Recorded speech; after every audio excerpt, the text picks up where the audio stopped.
جزیات کے احکام کو جان لیا جائے، یہ تھی پوری تعریف۔ اس پوری تعریف میں سے پہلی قید امر کلی کی آپ نے وضاحت کو ملاحظہ کر لیا کہ امر کلی کا اطلاق دو معنی پر ہوتا ہے، ایک مفہوم کلی پر اور دوسرا قضیہ کلیہ پر۔ یہاں پر مراد کیا لیا گیا امر کلی سے؟ قضیہ کلیہ لیا گیا ہے۔ فرماتے ہیں اذا قلنا، جب ہم نے کہا مثلا کل فاعل مرفوع، تو اس مثال میں فالفاعل امر کلی، کل فاعل مرفوع میں فاعل ہے یا نہیں ہے؟ یہ موضوع کہتے ہیں کہ یہ کیا ہے؟ امر کلی ہے۔ کیوں؟ اس لیے کہ یعنی مفہوم لا یمتنع نفس تصوری عن وقوع الشرکۃ فیہ، اس لیے کہ فاعل ایسا مفہوم ہے جس کا نفس تصور کثیرین کے درمیان وقوع شرکت سے مانے نہیں ہے۔ وَلَهُ جزیات متعددہ، اور اس کے لیے کیا ہے؟ متعدد جزیات بھی ہیں۔ یحملہ وعلیہا، کہ فاعل ان تمام جزیات پر کیا ہوتا ہے؟ منطبق ہوتا ہے یا محمول ہوتا ہے۔ وَهَذِهِ الْقَضِيَّةُ أَيْضًا أَمْرٌ كُلِّيٌّ وَكُلُّ فَاعِلٍ مَرْفُوعٌ، یہ موضوع محمول سے مل کے قضیہ بنا نہیں بنا؟ فرماتے ہیں یہ قضیہ بھی کیا ہے؟ امر کلی ہے۔ ای قضیۃ کلیۃ، یعنی کہ کیا ہے؟ وہ قضیہ کلیہ ہے۔ قد حکم فیہا علی جمیع جزئیات موضوعها، کہ اس میں جناب والا اس کے موضوع کے تمام جزئیات پر کیا کیا گیا ہے؟ حکم لگایا گیا ہے۔ وَلَهُ فُرُوعٌ، اور جناب والا اس قضیہ کلیہ کے لیے بہت ساری کیا ہیں؟ فروع ہیں، یعنی کہ بہت سارے کیا ہیں؟ جزئیات ہیں۔ ہی الاحکام الواردۃ علی خصوصیات تلک الجزئیات، یعنی کہ وہ احکام جو وارد ہوتے ہیں ان جزئیات کی خصوصیتوں پر۔ جیسے آپ کا قول زید فی قال زید مرفوع، جیسے کہ آپ نے کہا قال زید، زید نے کہا، تو اس مثال کے اندر زید کیا ہے؟ یہ مرفوع ہے۔ تو یہ کیا بن گیا؟ یہ جزئی، ایک جز ہو گیا کس کا؟ کل فاعل مرفوع کا۔ ایسے ہی آپ نے کہا امر فی ضرب امر، یعنی کہ ضرب امر میں کیا ہے؟ امر، یہ بھی کیا ہے؟ ایک جزئی ہے اسی قضیہ کلیہ کا۔ الی غیر ذالک، اس کے علاوہ اور بھی آپ بہت ساری مثالیں بنا سکتے ہیں۔ وهذا الفروع مندرجۃ تحت تلك القضیۃ الکلیۃ المشتملۃ علیہا، تو یہ جناب والا جتنی بھی آپ مثالیں لے کر کے آئیں گے تمام مثالیں اسی قضیہ کلیہ کے تحت داخل ہوں گی، جو قضیہ کلیہ کیا ہے؟ ان فروع پر مشتمل ہے، یعنی کون مثالوں پر مشتمل ہے؟ کس اعتبار سے؟ قوت قریبہ کے طریقے پر، فعل سے۔ یعنی کہ آپ یہ کہہ سکتے ہیں قاعدہ کلیہ ہم نے بیان کر دیا، اب چاہے اس قاعدہ کلیہ کے تحت مثالیں پائی جاتی ہوں یا جناب والا آنے والے دور میں پائی جائیں، ان تمام کو یہ کیا ہے؟ قاعدہ کلیہ، قضیہ کلیہ کیا ہے؟ شامل ہے۔ اسی کو تعبیر کیا جاتا ہے کیسے؟ قوہ قریبہ سے، یعنی کہ فعل سے مراد کیا ہوتا ہے؟ وجود، تو قوہ قریبہ یعنی کہ امید ہو جس کے موجود ہونے کی۔ تو اب چاہیں بالفعل جو مثالیں موجود ہوں یا جناب والا جن کے اندر مثال بننے کی صلاحیت موجود ہو، ان دونوں طرح کی مثالوں کو قضیہ کلیہ یعنی کہ کل فاعل مرفوع کیا ہے؟ یہ شامل ہے۔ والقانون والاصل والقاعدۃ، فرماتے ہیں قانون اور اصل اور قاعدہ، والضابطہ اور ضابطہ، اسماء لہذه القضیۃ الکلیہ، یہ اسی قضیہ کلیہ کے کیا نام ہیں؟ یعنی کہ جس کو ہم قانون کہتے ہیں اسی کو ضابطہ کہا جاتا ہے، اسی کو اصل بھی کہا جاتا ہے۔ ٹھیک، یہ جتنے بھی نام انہوں نے بیان کیے یہ الفاظ مترادفہ ہیں، آپس میں ایک دوسرے ہی کی طرح ہیں، بس نام کیا الگ الگ ہیں۔ بالقیاس الی تلک الفروع، ان مثالوں کی طرف قیاس کرتے ہوئے جو مثالیں ان کے تحت کیا ہوتی ہیں؟ داخل ہوتی ہیں۔ واستخراجها منه عن القوة الى الفعل، واستخراجها منها عن القوة الى الفعل يسمى تفریعا، اور جناب والا جو فروع قوت سے فعل کی جانب یعنی کہ عدم سے وجود کی جانب جو مثالیں نکل کے آتی ہیں ان کا نام کیا رکھا جاتا ہے؟ تفریعی رکھا جاتا ہے، ان کا نام تفریع رکھا جاتا ہے۔ اتنی بات سمجھ میں آئی نہیں آئی؟ کچھ پلے پڑا؟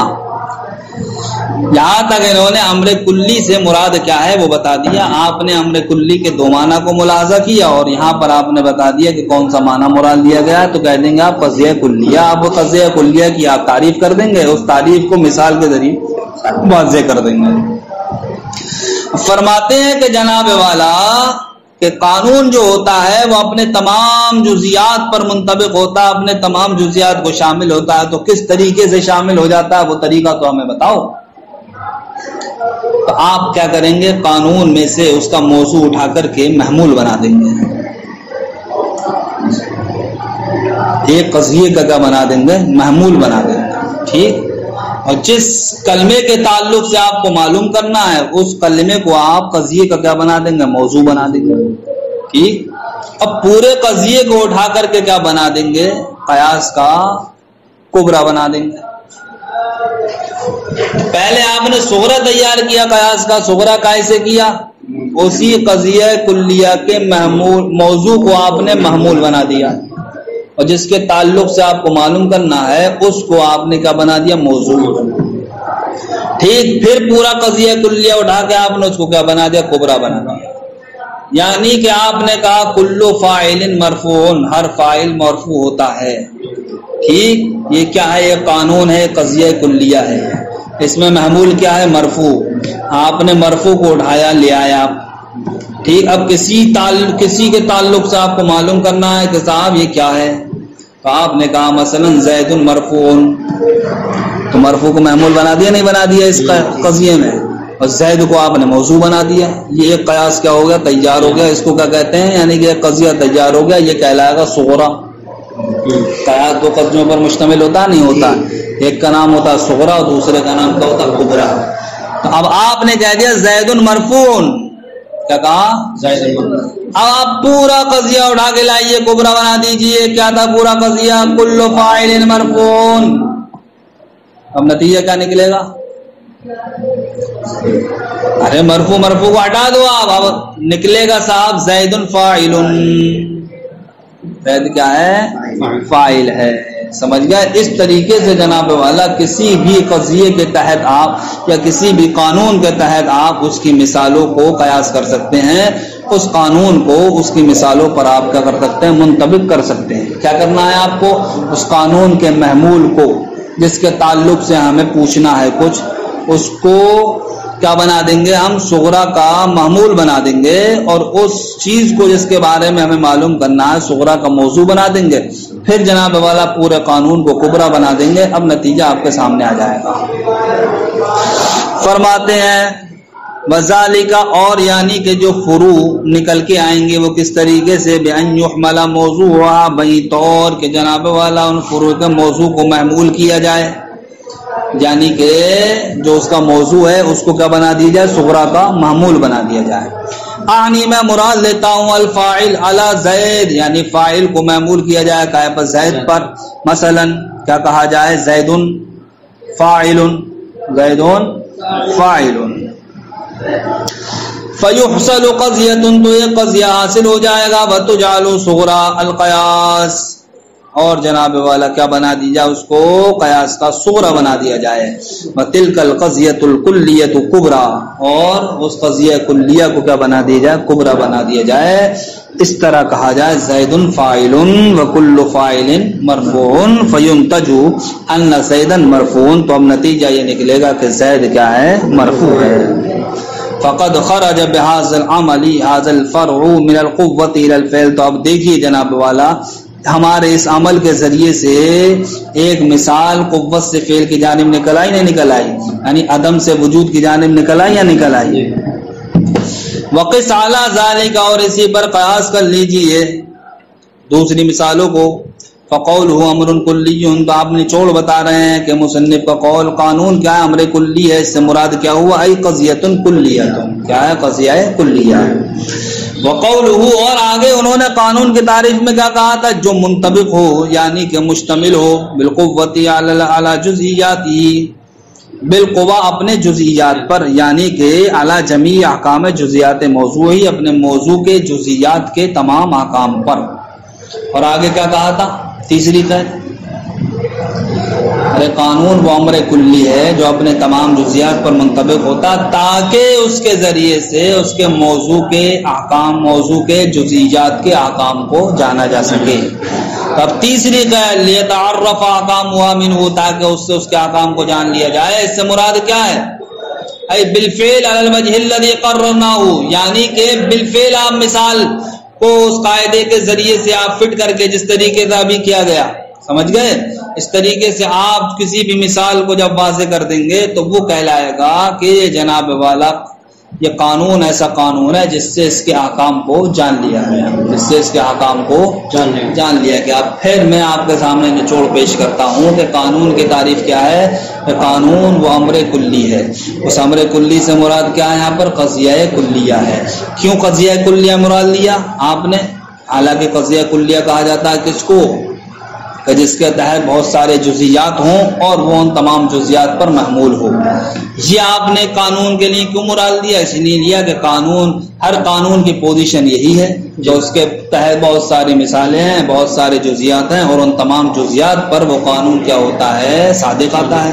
کیسے صادق آتا ہے؟ تو آپ بنا کے پیش کر دیں گے، سمجھ گئے کہ ہم کسی بھی قانون کے موضوع کو معمول بنا دیں گے، ٹھیک، پھر جناب والا ہم اس کو قضیہ بنانے کے بعد صغرا بنا دیں گے اور قانون کو کیا بنا دیں؟ کبرا بنا دیں گے، نتیجہ ہمارے سامنے ہوگا، سمجھ گئے؟ تو یہ نتیجے کا جو نکل کے آنا ہے یہی جناب والا قوت سے فعل کی جانب احکام کا نکلنا ہے، یا اسی کو یہ کہہ لیجئے کہ یہی جناب والا جو ہم نے قانون کی تعریف میں قید لگائی تھی تاکہ اس کے ذریعے سے اس کے احکام کو جان لیا جائے، یہ قوت سے فعل کی جانب مثال کا نکلنا یہی اس کے احکام کو جاننا ہے، سمجھ گئے بھائی؟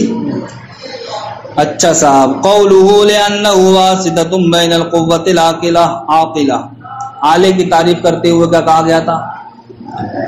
آلہ وہ واسطہ ہے جو فاعل و منفعل کے درمیان ہوتا ہے۔ کائے کے درمیان ہوتا ہے؟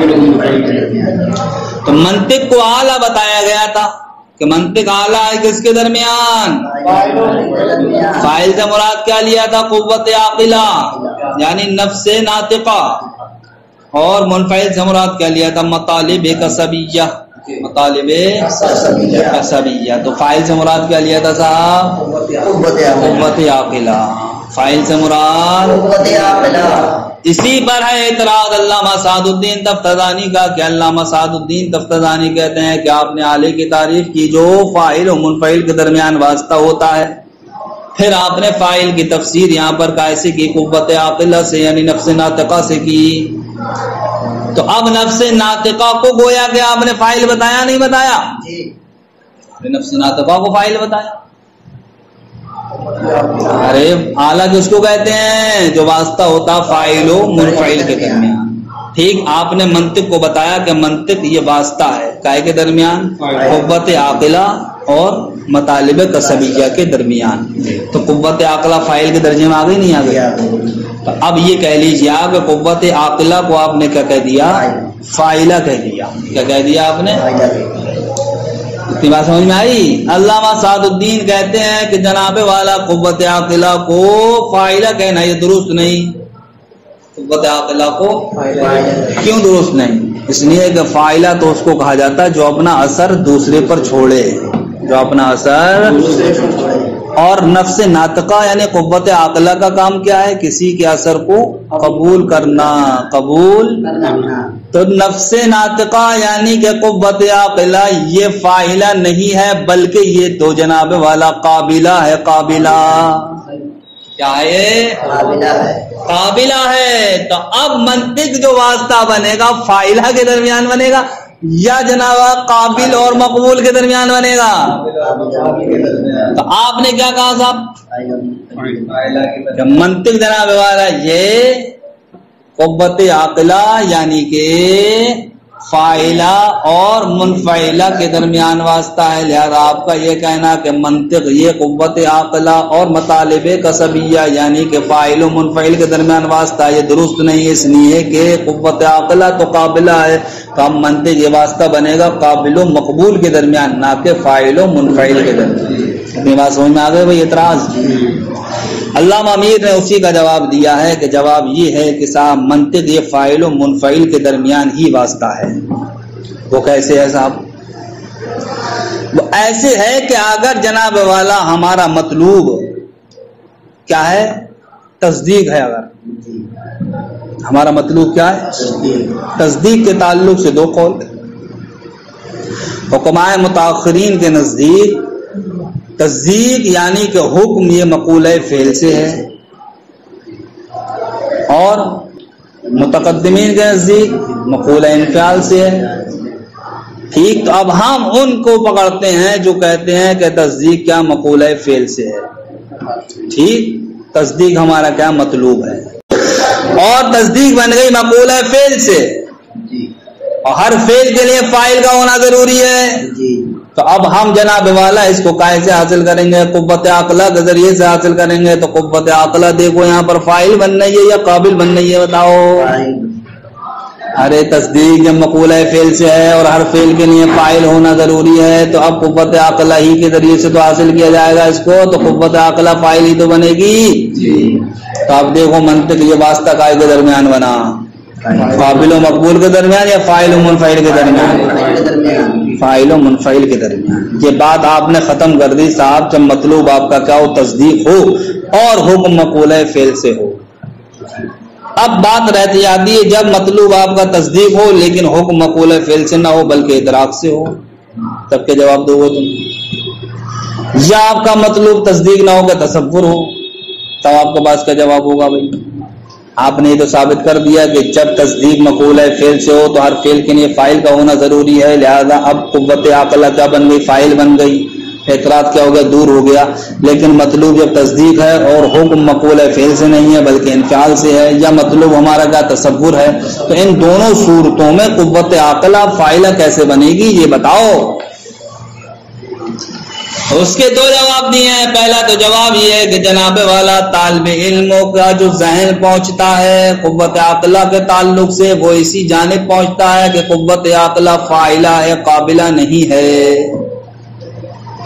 اس لیے کہ ذہن کے ذریعے نفس ناطقہ کے ذریعے سے ہی ہمیں کسی چیز کا علم ہوتا ہے، نہیں ہوتا ہے.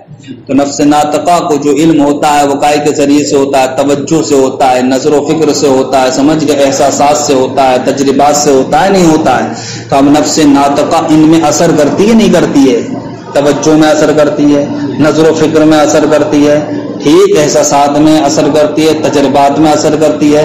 تو نفس ناطقہ ہوئی اثر کرنے والی شے، تو نفس ناطقہ یہ کیا بنے گی؟ فاعل بنے گی نہیں بنے گی؟ اس لیے کہ جو چیز اثر کرتی ہے وہ ہوتی ہے فاعل. لہذا طالب علم کا ذہن نفس ناطقہ کے تعلق سے قوت عقلہ کے تعلق سے اسی بات کی جانب جاتا ہے کہ قوت عقلہ یہ کیا ہے؟ فاعلہ ہے. فاعلہ قوت عقلہ فاعلہ ہے.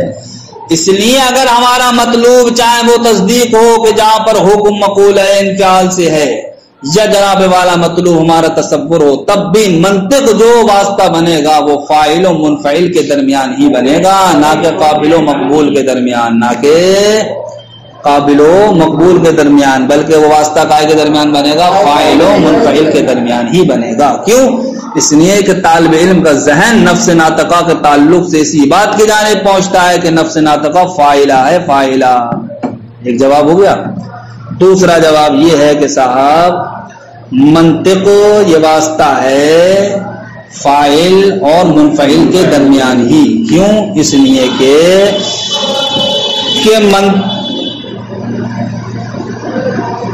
اس لیے کہ نفس ناطقہ یہ علت ہے کس کے لیے؟ ان معلومات کے لیے جن معلومات کو مجہولات کے حاصل کرنے کے لیے ترتیب دیا جاتا ہے. کن معلومات کے لیے ترتیب دیا جاتا ہے.